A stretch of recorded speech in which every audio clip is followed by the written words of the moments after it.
Bum, bum, bum, bum, bum, bum, bum, bum, bum, bum, bum, bum, bum, bum. Maybe I should have some kind of background or something. I could take a picture of what's behind me and make it a fake background. That could be a little ridiculous, huh? Um, yeah. Do we want a background? I don't know. Anyway, let's just do the infinity thing, infinity and beyond. Um, so cynicism, the Cynic philosophy, um,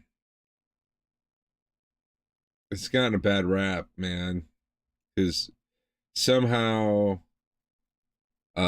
cynicism has become a synonym for pessimism, somehow, or to be means people take it to be critical. And you do take things critically, but it's philosophy. You got to take things critically. So anyway, but it's not about being pessimistic or being a downer, man. It's my favorite of all the philosophies. I would say I'm really bad at living it, but as an idea, I fucking love it.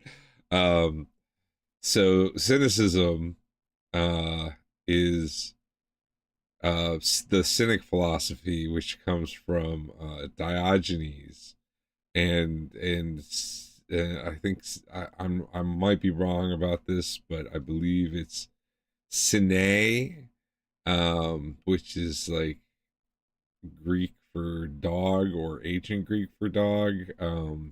Certainly ancient Greek. I don't know how much that comes into modern language, but um, the dog, to live as a dog, like you ever like see a dog and you're like, man, wouldn't it be great to be a dog?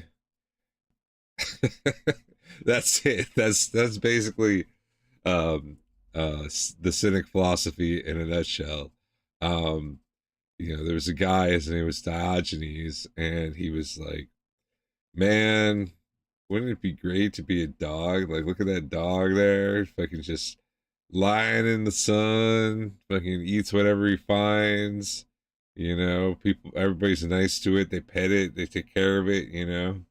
Um, and it doesn't care about anything. If it wants to eat, well, it eats. If it wants to have sex, it has sex. If it wants to chase a squirrel, it chases a squirrel. You know, and the idea that he believed humans, Diogenes this is, believed humans were flawed, and the fact that they needed all this stuff. They need all this stuff. Oh my god, I'm such a bad cynic. I own a forest and two tractors and oh, so much equipment. Not even enough buildings to hold it all. Um, yeah, I'm a terrible cynic. Um, yeah, the hoarder would be the opposite. That would be the complete failure of the Cynic philosophy if you were just a straight up like trash collector who just hoarded trash, like you see on that show Hoarders. That's like the opposite of Cynic philosophy. Um, you want, and it's not just minimalism, although it is. It's sort of extreme minimalism in the fact that you don't need anything. Um, which is, mm, it does have its flaws. Because see, Diogenes, he used to sleep in in old wine barrels because Greeks had really big wine barrels. They drink a lot. Um, and he would get drunk and fall asleep in these wine barrels, and it's just like, I don't. Why would I need a house? I can just sleep in a wine barrel. Um, one story is he saw a boy down at the river, and he was drinking water with his hand like this, scooping water out of the river into his mouth. And Diogenes saw this, and he had this cup that he used for drinking water, and wine, and he said, "My God, what have I been carrying this thing around for?" And he broke it in half and threw the pieces away. Um, probably was made out of clay.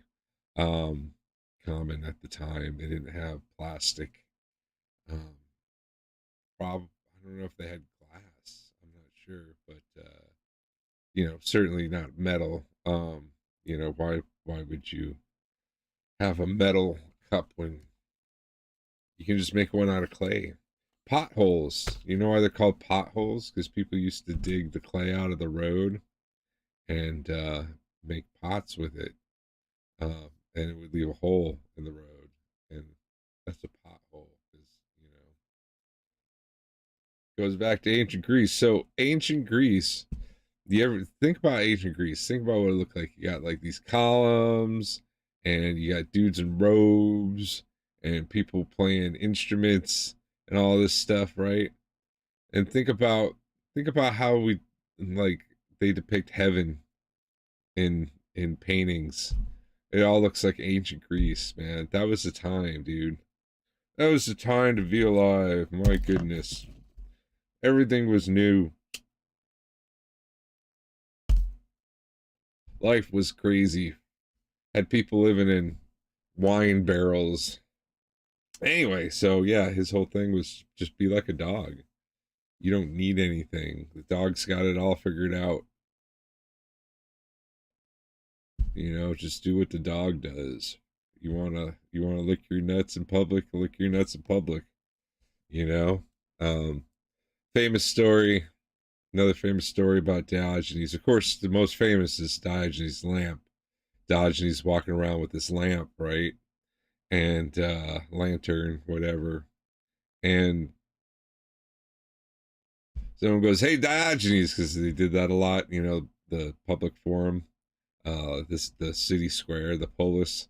"Hey, Diogenes, what you got that lamp for?" And he said, "I'm looking," because he's a guy who doesn't have anything, right? But he's got this lamp, and so they're like, "Oh, he's got a lamp. What the fuck he's got a lamp for?" Because he's the guy, I don't need anything, and he's got this lamp, Diogenes lamp, and he says, "I'm looking for an honest man," because he had a great sense of humor. He was like the original punk rock star. Uh, Famous story about him. Alexander the Great hears about Diogenes. He's like, "I got to meet this Diogenes guy," and he marches with his army to the city. I forget which city it was, probably Athens. This kind of sounds like an Athens kind of thing. And he marches to, we'll say Athens. He marches to Athens. Might not be Athens. It doesn't matter. Marches to the city with his army. Marches down the street. Finds Diogenes. And he's like, "Diogenes, I hear you're the wisest man in all of Greece. And I am Alexander the Great, the most powerful man in all of Greece, and all of the world." And he says, "Name anything and I'll give it to you. And Diogenes, of course, is a man who doesn't need anything, right? So it's kind of like he's testing him. And Alexander the Great says, "I can give you anything in the world. And just name it and I'll give it to you." And Diogenes looks up at him. He's lying in his wine barrel. And he looks up at Alexander the Great with his army behind him, standing around his wine barrel. And he goes, "Alexander the Great, I am Diogenes indeed. And there's only one thing that I want from you, and that's for you to get the fuck out of my sunlight."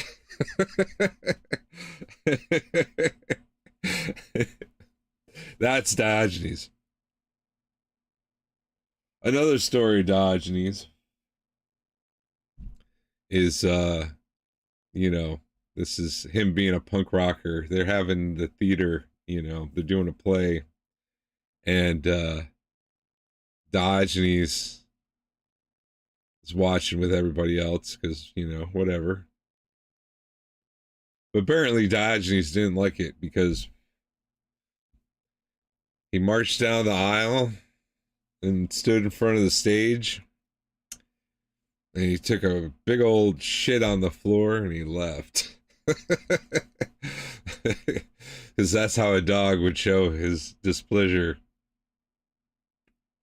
He was saying, this play is shit, man. I'm out of here. That's Diogenes, That is I think the key. You wanted to really live a happy life. That's the way to do it. Me, I'm a miserable bastard with a farm and a forest and 2 tractors and no barn. Smoking too many cigarettes, getting old. That's me. So, but I like that idea. I really do. That is the way to live. I just wish I was brave enough to live that way. Aristotle, bravery. We could get into that another time. But listen to your ancient Greek philosophy, because they figured out a lot of stuff, man. You know, uh, Plato's Republic. I read that and I was like, oh my god, this is the United States. He's basically, this is the blueprint for the United States written in ancient Greece. Think about that. That's crazy. It's like 2,000 years ago. Yeah, let's talk about that. Republics versus democracies. So, democracy, man, democracy, that's a word you hear a lot these days. And it really, it's really not used right. People say the United States is a democracy. It's not. It's a republic, but we'll get into that in a sec. You know, there's the problem with democracy is it's gotten too fast and loose in the definition. And I mean, because basically it's just the will of the people, right? Um, well, shit, man, we had an election. We've heard the will of the people. But there's some people out there who think they're not getting represented. Well, that's democracy. It's a little bit winner takes all. That's part of the problem with it. You know what I mean? Um, 4 years from now, people could change. Who knows? They might want something different. They might want more of the same. Um, we use a representative republic, um, which is complicated. I don't want to get into the republic just yet. I want to talk about democracy a little more. So in ancient Greece, this is how they did. They had the Council of 500, right? Where they would take turns. They had term limits, if you will, of one, ish, one consecutive term limit, where Council of 500 citizens. It was a different 500 citizens each year.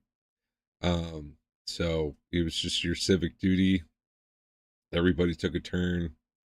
Um, and when they ran out of people, they went back to the beginning again. But there's usually enough new people, young people coming up. You didn't really have too many repeats.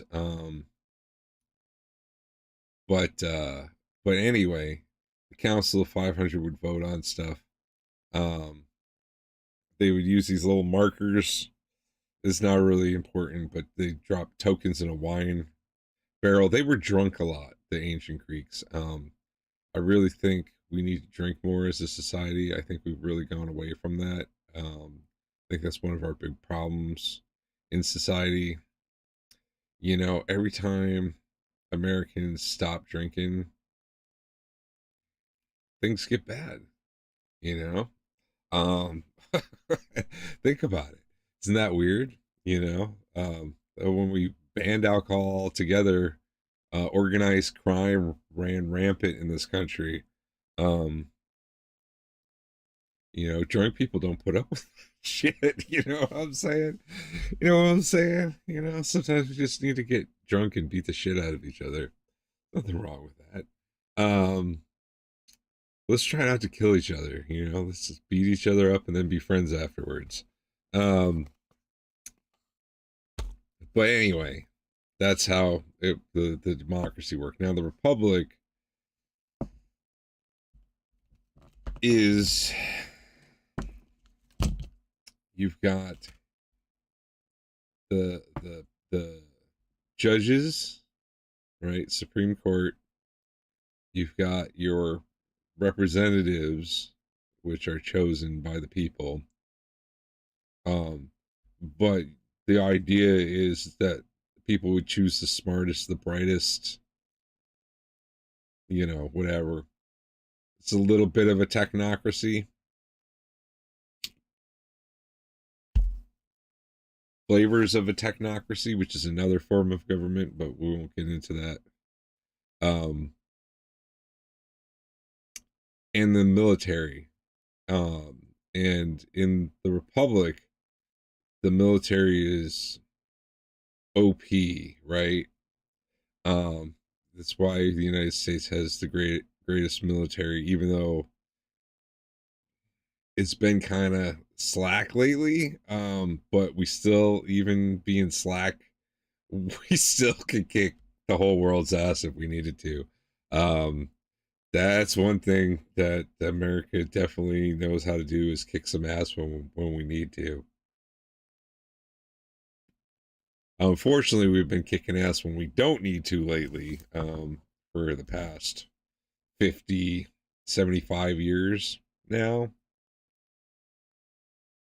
And it kept our military in great shape, but man, we have been involved in all sorts of things that we do not need to be involved in. I'm definitely a pacifist, but if needed, sometimes you got a pacifist. You know what I'm saying? But you got to really need to, you know. Elsewise, definitely don't get yourself up in other people's business, man. You see two people fighting, don't get up in that. Okay, I got a friend. She saw two people fighting. She got up in that, man. Oh, she got all cut up. Not caught up, cut up. All right. She was definitely, they thought she was going to die. Don't get involved with other people's crap. All right. There's some philosophy for you. Don't step between two people fighting. Anyway, but the military is the ultimate power in a republic, because without the military, that's the whole premise of the Plato's Republic. Without a strong military, then you are finito. Uh, your civilization cannot survive because it'll be conquered. So you have to have the strongest military in the world, and I think Sparta was, I think, the key model for Plato's Republic. I think he took a lot from Sparta and referenced Sparta. Um, the 300, great movie, or 300. The sequel not so good. The original good. Did you know that that's done by that DC guy, Zack Snyder? I don't understand how people go from being such a great filmmaker like Zack Snyder. I mean, he was so good in the 300, and his other stuff, it's not so great. Sucker Punch was okay, but I don't know, man. The zombie movie was all right. I think that was him. The one where they robbed the vault in Las Vegas during the zombie apocalypse. That was okay. But yeah, the military, that they're always a problem with Republic is the military always ends up being in charge. It's basically doomed to become a military dictatorship, whether that's outright blatant or an act of subterfuge, like a secret government. Um, some people think we have that in the United States. Um, Maybe, most likely, sure, why not? I don't have my comments running. So if you're typing in the chat, I can't. Oh, I do have the chat right here. No one's typing in the chat. No one's watching. 0 viewers. So I'm not gonna worry about that. It's me, Mr. Zero Views, talking about philosophy. Who wants to listen to this crap? Right? You go to school for this. Um, but yeah, that's the difference between a republic and a democracy. Basically, is really the military is in charge. Ultimately, the military is in charge. When the military says we're in charge, the military is in charge. And who's the commander in chief of the military? That's right. You know who. The Great Orange Man. You know what I'm saying? That's how you get viewers. Put a big old picture of Trump. I should put a big old picture of Trump on the thumbnail, and I'll get so many views.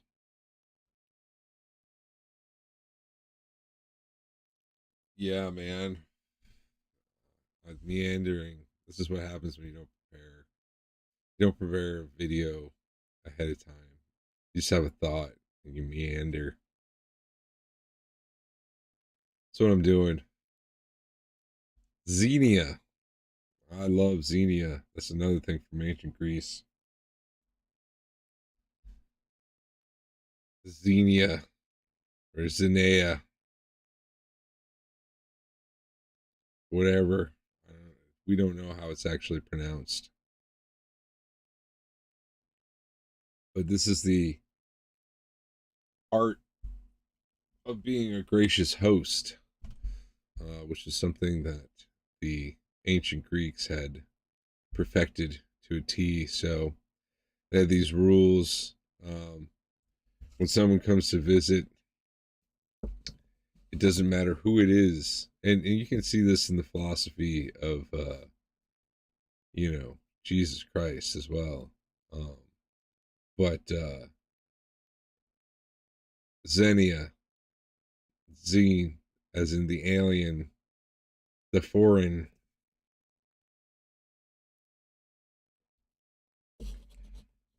right? The opposite of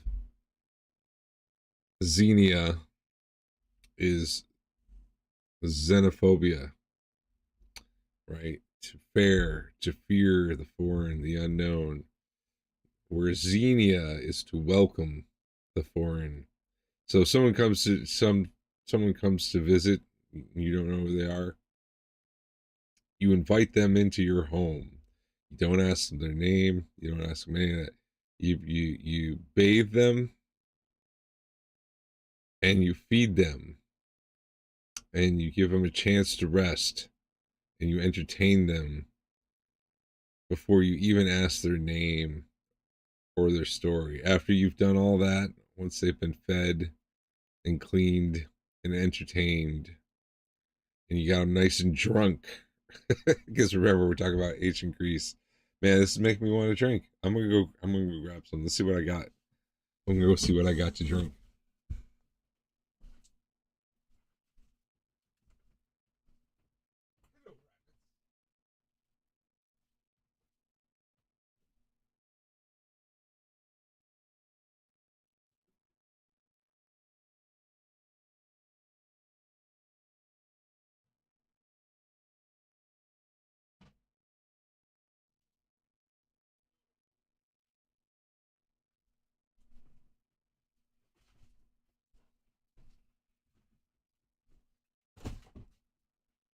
I've been really meaning to drink more.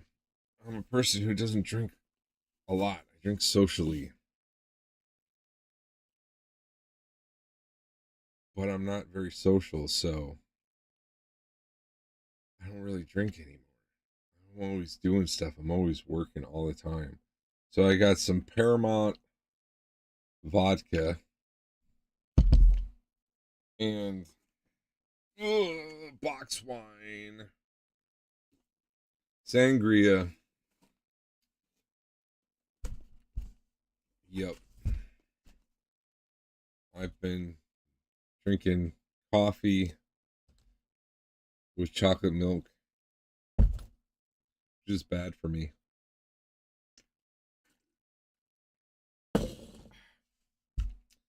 But in honor of the ancient Greeks, we're going to switch it up to the sangria. Space bagging it, baby. No, I'll be civilized. If I can find the nipple, give me that nipple.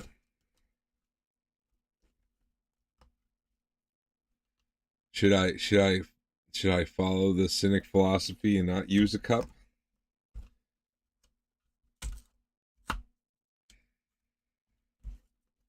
Maybe I should. Maybe I should space bag it.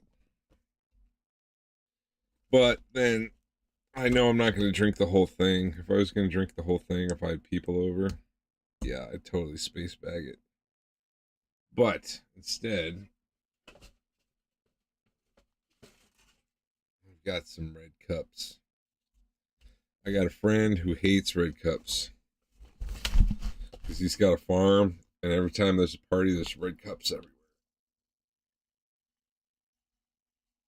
Yeah, I'm not a big fan of plastic,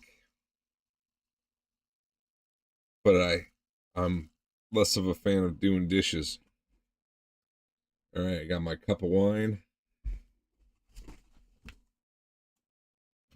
No, I can be a proper Greek. So yeah, so Xenia, after you've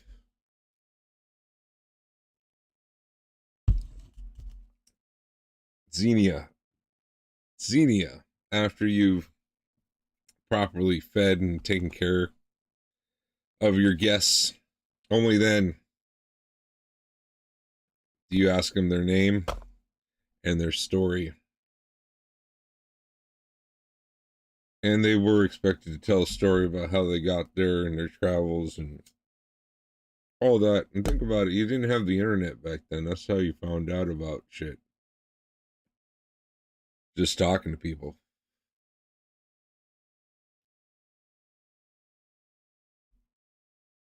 And then you'd let them rest until they were satisfied. And then you were to give them gifts on your way out, on their way out, which is how we ended up with the Trojan War. And the Trojans didn't abide by these rules properly. They were guests, the Trojans in Greece. And Jason, I think his name was, they were in Troy. No, they were from Troy.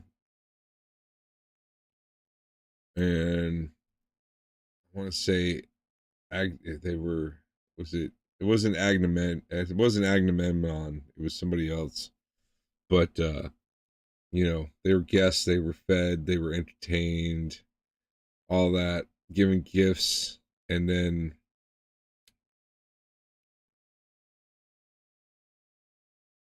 I think Jason either didn't like his gifts or thought they weren't good enough, and then he stole dude's wife, Helen of Troy.